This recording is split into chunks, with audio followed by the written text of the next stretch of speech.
하나님 말씀 보겠습니다. 하나님 말씀은 요한복음 6장 1절에서 15절입니다. 요한복음 6장 1절에서 15절 말씀입니다.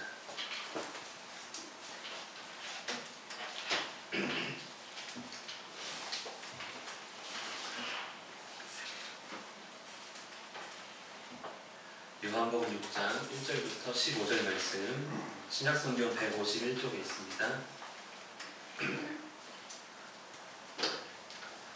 찾으셨으면 한 절씩 교독하겠습니다. 그 후에 예수께서 디베랴의 갈릴리 바다 건너편으로 가시매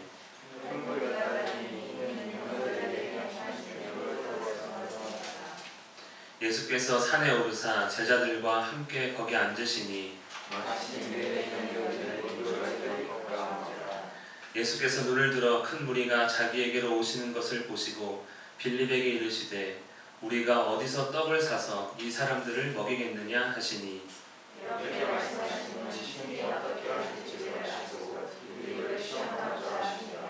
빌립이 대답하되 각 사람으로 조금씩 갖게 할지라도 200데나리온의 떡이 부족하리이다.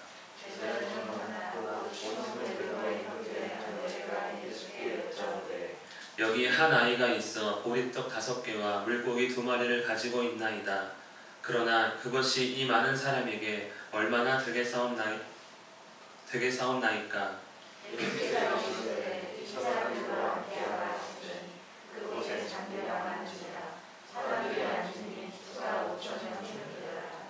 예수께서 떡을 가져 축사하신 후에 앉아있는 자들에게 나눠주시고 물고기도 그렇게 그들의 원대로 주시니라.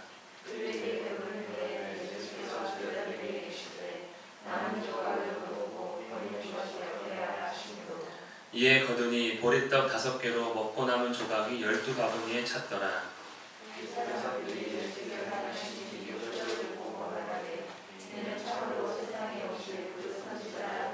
함께 읽겠습니다. 그러므로 예수께서 그들이 와서 자기를 억지로 붙들어 임금으로 삼으려는 줄 아시고 다시 혼자 산으로 떠나가시니라. 아멘. 다 잘 지내셨죠? 네, 감사합니다. 이렇게 건강하게 다 오셔서.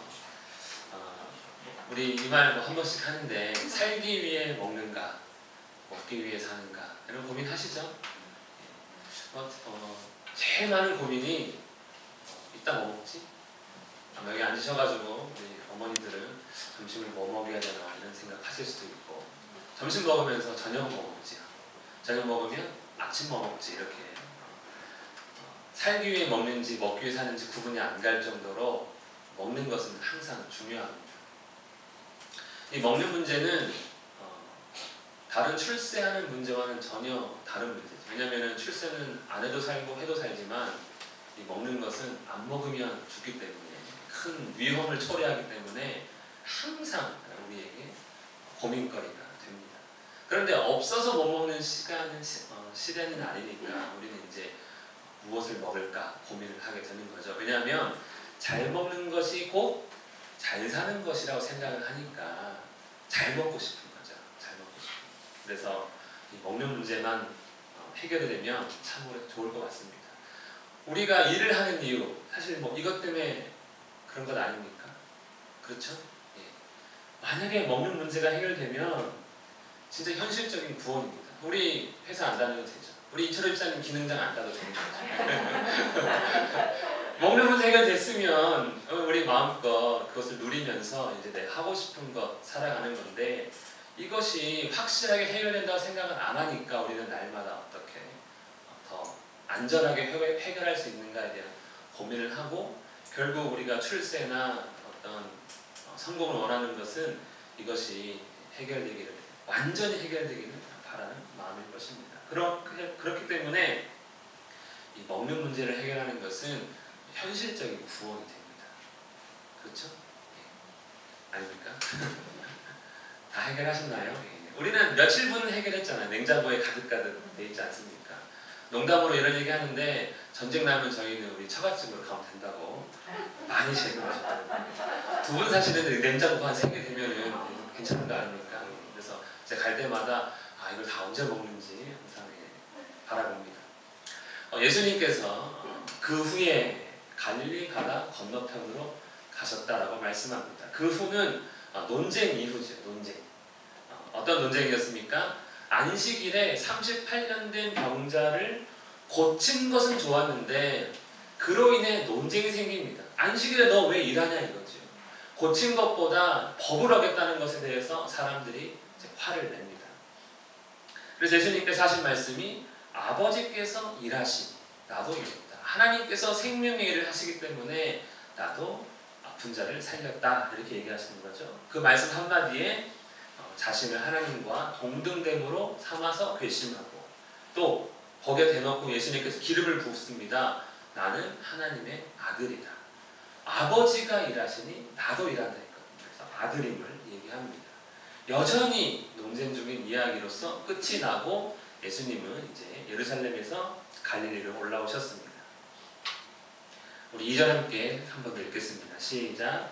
큰 무리가 따르니 이는 병자들에게 행하시는 표적을 보았음이라. 여러분 논쟁도 논쟁이지만 우리 사실 논쟁 별로 관심 없지 않습니까? 정치 이야기를 하다가도 짜증나는 건 논쟁은 논쟁으로 끝나기 때문에 그런 것이죠. 예수님께서 논쟁 중이셨지만 왜 많은 사람들이 따릅니까? 논쟁은 사실 의미 없거든요. 표적을 보여주면 어떠한 기적을 보여주면 일한 걸 보여주면 그래 논쟁이 무슨 의미야. 그냥 필요한 거 채워주면 됐지.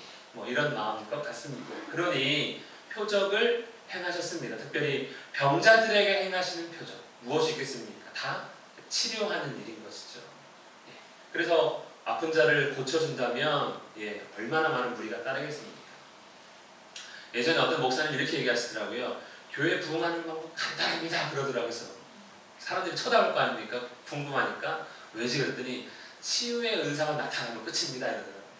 하도 아픈 사람이 많으니까 그것만 나타나면 온갖 병자 다 몰려들고 거기 가족들 다 따라붙어가지고 교회 채워진다 뭐 이렇게 설명하시더라고요. 근데 뭐 치유의 은사가 나타나야 말이죠. 그렇죠? 근데 예수님은 그렇게 행하셨습니다. 많은 무리가 따르게 됩니다. 많은 무리가 따르는 그 시간 언제입니까? 마침 뭐라고 말씀입니까? 시작. 6월절의 명절인 유대인의 명절인 6월절이 가까운지라. 6월절은 유대 달력으로 1월 14일 우리로 따지면 부활절 전전날 금요일이 바로 유대인의 6월절이 됩니다. 6월절은 이 출애굽과 관련되어 있습니다. 하나님께서 이스라엘이 이집트의 종으로 있는 것을 탈출시키던 그날 밤이 바로 6월절의 밤입니다. 그때 이스라엘에게 이렇게 하라고 명령한 것이 있는데 어린 양을 취할지니 그 가족대로 그 식구를 위하여 어린 양을 취하되. 그러니까 가족이 대가족이면 어린 양 여러 마리 취해야 되는 거고 어린 양 한 마리만 필요하면 한 마리만 취하면 되는 거죠. 필요한 만큼 어린 양을 취해서 그 14일날 밤이 되면 그 양을 잡아서 피를 집에 바르고 그냥 바르는 거 아닙니다. 문설주와 좌우 임방에 이렇게 바르고 그리고 어린 양의 그 고기는 이제 불에 구워서 먹습니다. 쪄먹거나 이러지 않고 구워 먹을 때 쓴나물과 무교병과 함께 이렇게 먹고 그냥 먹지 않습니다. 얼른 집 밖으로 나갈 준비를 하고 먹는 것이죠. 우리가 여러분 교회 오실 때 그렇게 오실 분 혹시 야 빨리 먹어 다 나갈 준비하고 이제 자 이거만 입에 집어넣고 가자 하고 애를 학교 보내거나 교회 오기도 하는데 딱 그런 모습으로 속히 이집트를 떠날 준비를 한 채로 음식을 먹는 날, 이 날이 바로 6월절인데 이 날이 가까웠다는 것이죠. 그래서 이렇게 이집트를 탈출하는 날, 노예에서 자유를 얻는 날이 바로 6월절입니다. 이 6월절이 가까웠을 때 예수님께 많은 무리가 따르는 것이지요.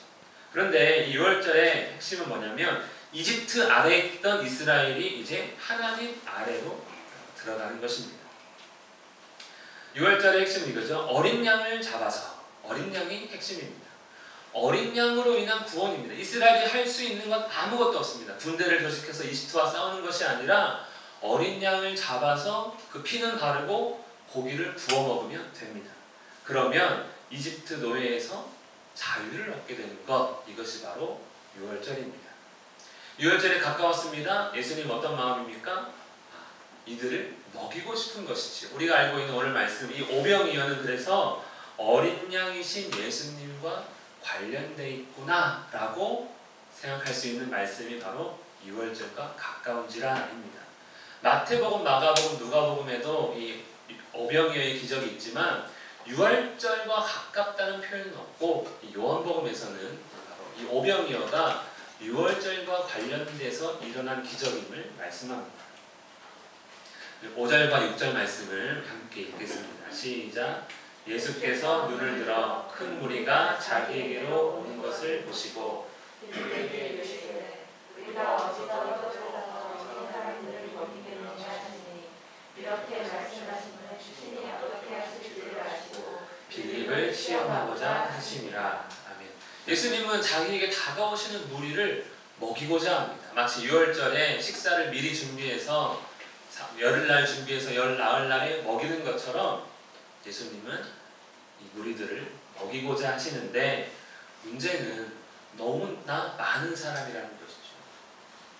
우리가 어디서 떡을 사서 이 사람들을 먹이겠느냐, 일부러 빌립에게 한번 물어봅니다. 빌립을 시험하고자 하심이라. 왜 빌립을 시험합니까? 자기 자신, 예수님 스스로는 내가 이제 어떻게 해야 될지를 알고 계셨어요. 기적을 베풀어서 이들을 먹여야 되겠다라고 미리 정해 놓으셨습니다. 그런데 빌립을 따로 시험을 하는 거죠. 우리도 우리 자녀들을 때로는 이런 식으로 시험하지 않습니까? 이미 저녁거리는 준비되어 있어요. 어떻게 먹을지 다 정해놨습니다. 그런데 너희 뭐 먹고 싶어? 이렇게 이제 물어보는 거죠. 그래서 딴 거 얘기하면 네 돈 주고 사 먹어 이렇게 하기도 합니다. 어쨌든 예수님 스스로는 정해 놓으셨어요. 이들을 다 먹이겠다. 기적을 베풀어서 먹이겠다는 걸 정해 놓으셨습니다. 하지만 제자들을 시험하신 이유는 과연 이 내 제자들은 나를 어떻게 따르는가 알고 싶은 것이죠. 무리들은 표적을 보고, 병 고치는 그 표적을 보고 예수님을 따르고 있는데, 제자들은 나를 어떻게 보고 따르고 있는지 궁금하신 것 같습니다. 마찬가지로 우리도 마찬가지입니다. 우리는 예수님을 왜 따르고 있는지, 왜 믿으려고 하는지, 혹은 믿는다면 왜 믿고 있는지 그 이유를 예수님은 듣고 싶은 것이지요. 그러자 빌립이 그것도 모른 채 대답을 합니다. 각 사람으로 조금씩 받게 할지라도 200데나리온의 떡이 부족하리이다. 사실 떡 한 덩어리가 있고 5,000명이 있으면 정말 조금씩 주면 줄 수는 있겠죠. 그렇죠? 근데 형에 닿지도 않을 겁니다. 올려가다가 뭐 다 날아가겠죠. 예수님, 아무리 많은 떡이 있어도 지금 우리 부족합니다. 빌립의 눈은 어떤 것입니까? 먹는 문제는 곧 물질 문제 아닙니까? 설령 이 떡을 살 수 있는 곳이 있어도 우리는 돈이 없습니다. 이 떡을 살 수 있는 것도 없을 뿐만 아니라 있다 하더라도 돈이 없다는 것이죠. 이것이 우리의 현실 문제입니다. 내가 평생 먹을 수 있는 양식이 있으면 좋겠는데 없습니다 해서 늘 우리는 두려움에 쌓여있는 것 아니겠습니까? 그러자 안드레가 현실을 아주 정확하게 짚어서 예수님께 말씀합니다. 묻지도 않았는데 끼어드는 것이지요.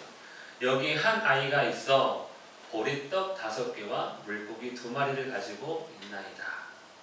우리가 흔히 이것을 예수님께 드렸다라고 이야기하는데, 그러나가 붙잖아요. 그러나 이것밖에 없어요. 예수님, 우리가 가진 것 200데나리온은 삭꿈도 못 보고 달랑 요것만 갖고 있습니다. 지금 우리에게 있는 것은 보리떡 5개, 물고기 2마리밖에 없습니다. 오늘 만약에 끝나고 우리가 밥을 먹기로 했는데 요것밖에 없으면 저는 이렇게 광고를 해야 됩니다. 그냥 각자 알아서 돌아가셔서 식사하시라고. 이게 정상인 것이죠. 예수님, 우리에게 돈도 없지만 가진 음식도 없습니다. 안드레는 현실을 말합니다. 그러나 이것이 항상 우리의 현실인 것이죠. 이 많은 사람에게 이것이 무슨 소용이 있겠습니까? 참 보잘것없는 음식입니다. 이렇게 됩니다. 지금 우리는 항상 이렇게 생각하는 것이죠. 우리는 없다, 부족하다. 오늘 먹을 일용할 양식이 있어도 현실은 없다. 이렇게 우리는 보통 대답하지 않습니까? 현실에서도 없고 현실에서도 부족한 이 상황입니다. 그런데 한 가지 놓치고 있는 거 있죠. 지금 우리들에게 있는 것 이것밖에 없는데 지금 우리들에게 있는 것도 누가 있습니까? 예수님이 계신데 제자들은 예수님의 시험을 제대로 통과하지 못하는 것 같습니다. 내가 갖고 있는 것은 보입니다. 그런데 예수님이 함께하는 것은 지금 보지 못하고 있는 제자들인 것 같습니다. 우리 10절 말씀 함께 읽겠습니다. 시작. 예수께서 이르시되 이 사람들로 함께하라 하시니 그곳에 잔디가 많으니라. 사람이 앉으니 수가 없음을 들으라. 예수님은 제자들의 말을 귀뚱으로 들으셨습니다. 그렇죠? 우리에게 돈이 없습니다. 우리가 지금 가지고 있는 것은 이것밖에 안 돼요. 아무 의미가 없습니다. 라고 했는데 거기에 대한 대꾸로 이 사람들을 앉게 하라. 무리지어 앉게 하라. 그리고 나눠주라. 이렇게 얘기하십니다. 약간 고집스러운 모습 같기도 합니다. 참 신기한 것 아닙니까? 아니 예수님 지금 뭐 하시려고 그러는 거지? 우리가 오병이어의 기적을 많이 들어서 알고 있기 때문에 그냥 그러려니 하고 받아들이지만 지금 왜 그러신 거지? 아니 이것밖에 없는데 지금 왜 무리를 지어 앉게 하신 거지? 라고 궁금할 수밖에 없는 것이죠. 예수님은 정해오셨지만 제자들은 그 사실을 전혀 모릅니다. 그러나 시키시니 그냥 사람들을 이제 자 앉으시오 이렇게 소리를 질렀겠죠. 그러자 그 물고기 2마리와 보리떡 5개를 가지고 예수님께서 하나님께 감사기도 하신 이후에 나눠주라 라고 명령하십니다. 그러면서 원대로 줘라. 조금씩 줘라가 아니라 원대로 줘라. 그리고 원대로 주십니다. 이 두 절이 10절과 11절을 우리가 어떻게 해석할 수 없습니다. 그냥 그렇게 하신 거죠. 이걸 갖고 과학적 원리를 우리가 따져가면서 예수님은 이러이렇기 때문에 나눠줄 수 있었습니다. 라고 설명할 길이 전혀 없습니다. 그냥 주신 것입니다. 보리떡 5개와 물고기 2마리로 일단 5,000명, 여기 나와 있는 그 숫자 5,000명에게 원대로 나눠주셨습니다. 여러분 믿으십니까? 어떻게 믿어야 됩니까? 그런데 원대로 주신 증거는 확실히 있습니다. 그들이 배가 불렀다라는 것이죠. 분명히 주셨다는 사실입니다. 심지어 먹고 남은 조각이 12바구니에 찼더라. 먹고 남을 정도로 많이 만드셨는지 어떻게 하셨는지 어쨌든 엄청난 역사가 일어난 것은 분명합니다. 여러분 예수님께서 이렇게 하셨다는 것, 5,000명이 먹고 남았다는 건 5만 명이 있으면 부족했다는 의미입니까? 그렇지 않죠. 5만 명 있으면 5만 명 먹고도 남았을 것입니다. 50만 명 있으면 500만 명 있으면 그만큼 먹고 남았을 것이라는 사실을 우리는 충분히 예측할 수 있습니다. 오병이어의 기적은 이렇게 정말 놀라운 일입니다. 그래서 예수님에 대한 논쟁을 그냥 종지부를 찍을 수가 있는 것이죠. 아버지께서 일하시니 나도 일한다. 나는 하나님과 동등하다. 나는 하나님의 아들이다. 이 모든 논쟁은 이 오병이어의 기적을 통해서 그냥 끝이 날 수 있습니다. 우와! 이것은 그 누구도 할 수 없는 일 아니겠습니까? 이 지구상에서 많은 선진국들이 농사를 그렇게 열심히 지어도 이렇게 할 수는 없는 것이죠. 뿐만 아니라 마침 6월절이 가깝습니다.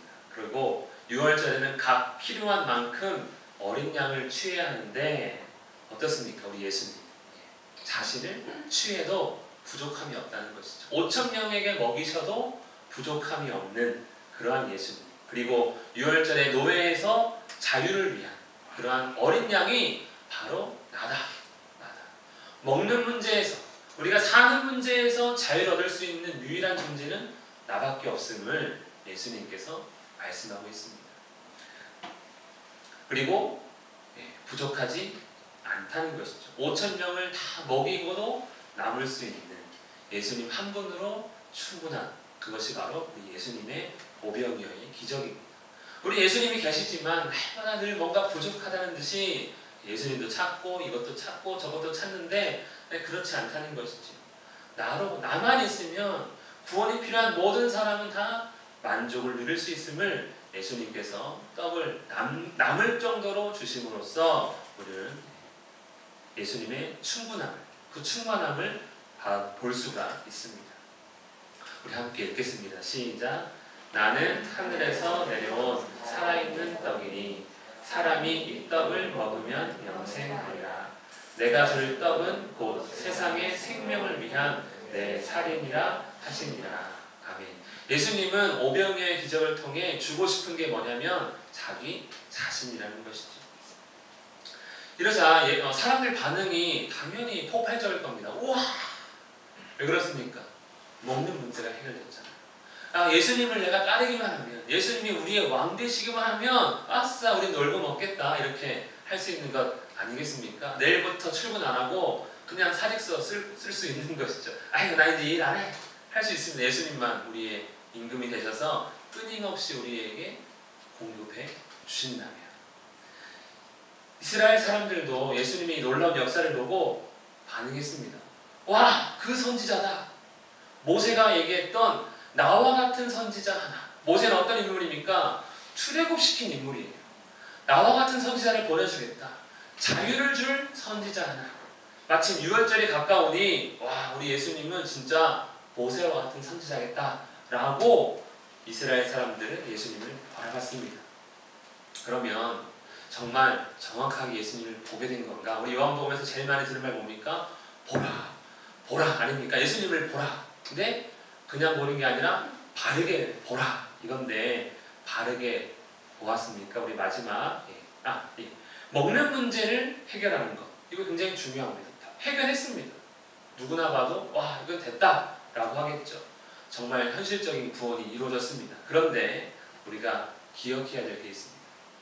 먹는 문제를 해결해 주면 그 먹는 문제를 해결하는 그것에 종이 되어야 한다는 사실입니다. 이스라엘이 이집트에 노예로 있었습니다. 먹는 문제는 해결돼요. 노예니까 먹여야죠. 하지만 종으로 부려먹어야 됩니다. 먹이는 만큼 우리는 종이 되는 거죠. 우리가 먹는 문제 해결을 위해 회사에 취업하고 무슨 사업을 하고 여러 가지 일을 합니다. 그런데 문제는 무엇입니까? 거기에 종이 된다는 것이죠. 먹는 문제 해결하는 것은 되게 좋아 보이지만 결국 그 일에 내가 종으로 만드는 일, 돈의 종이 되든 사람의 종이 되는 것입니다. 또 먹는 문제를 해결해 줄게라고 하는 건 내가 이제부터 너를 종으로 삼겠다. 내 말을 잘 들으면 먹는 건 해결된다. 뭐 이런 것 아니겠습니까?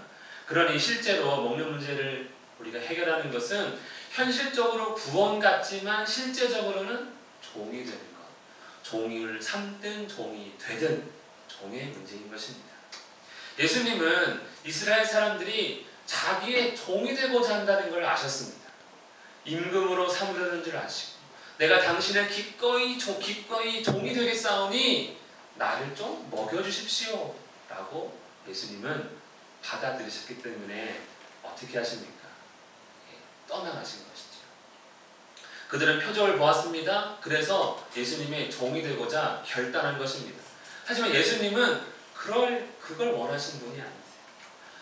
떡을 위해서 나의 종이 되겠다고 예수님은 그렇게 우리를 구원하고 싶지 않으신 것입니다. 종으로 삼기 위해서 기적을 베푸신 것이 아닙니다. 사람들은 예수님께 세상의 떡을 기대합니다. 많은 교회 다니는 사람들이 지금도 세상의 떡을 나에게 좀 주세요라고 기도하고 있는 것이지요. 또다시 종이 되고자 하는 이스라엘. 그렇기 때문에 예수님은 어떻게 하십니까? 떠나가십니다.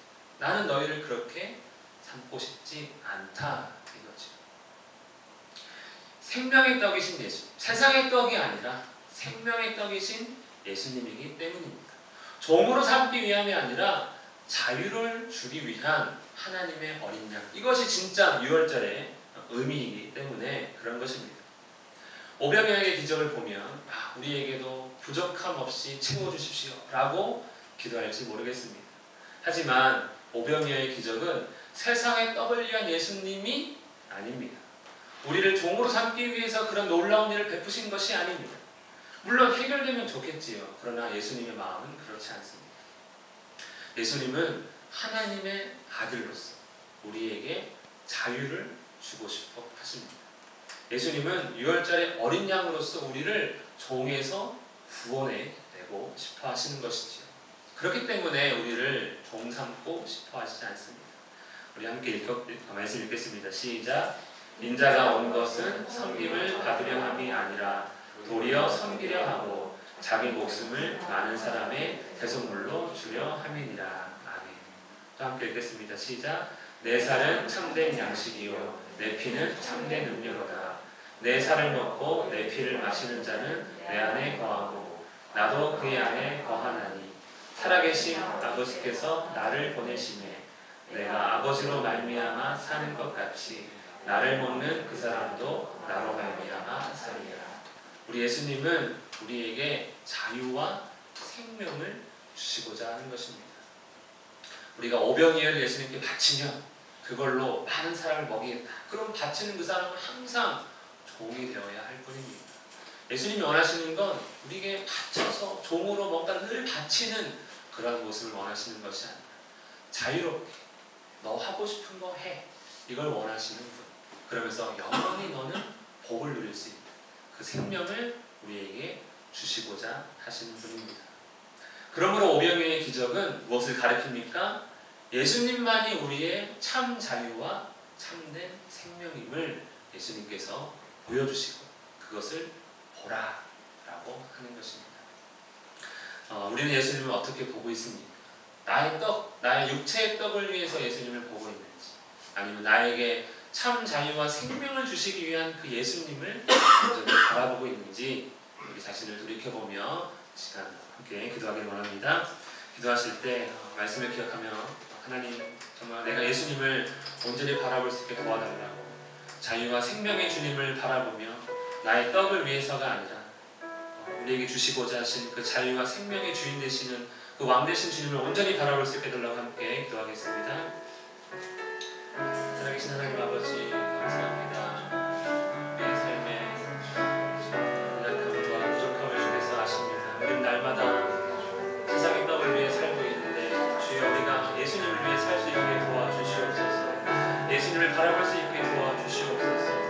우리에게 자유와 생명 주시기를 원하시는 그 주님 온전히 알고 따르기를 원합니다. 우리의 욕심을 채우고자 하지 않게 하소서. 오직 주님의 그 은혜만을 사모할 수 있게 도와주시옵소서. 살아계신 하나님 아버지, 놀라우신 주의 기적을 우리가 볼 때마다 주님을 온전히 볼 수 있는 눈을 도와주시옵소서. 온전한 믿음 가운데 주님 보기를 원합니다. 온전한 주의 놀라우신 주님을 온전히 바라볼 수 있게 합니다. 내 욕심을 채우는 것이 아니라 나를 구원하시는 예수님을 볼 수 있도록 도와주시옵소서. 인도하여 주시옵소서. 함께하여 주시옵소서. 사랑하는 성도들, 성도 우리 모두가 함께 말씀 가운데 주님을 바라볼 수 있게 원합니다. 도와주시옵소서. 인도하여 주시옵소서.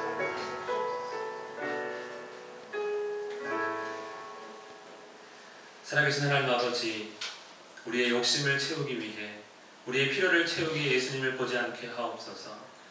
오직 우리의 생명 되시고 자유 되시며 구원 되시는 예수님만을 온전히 바라볼 수 있도록 역사하여 주시옵소서. 예수님의 이름으로 기도합니다. 아멘.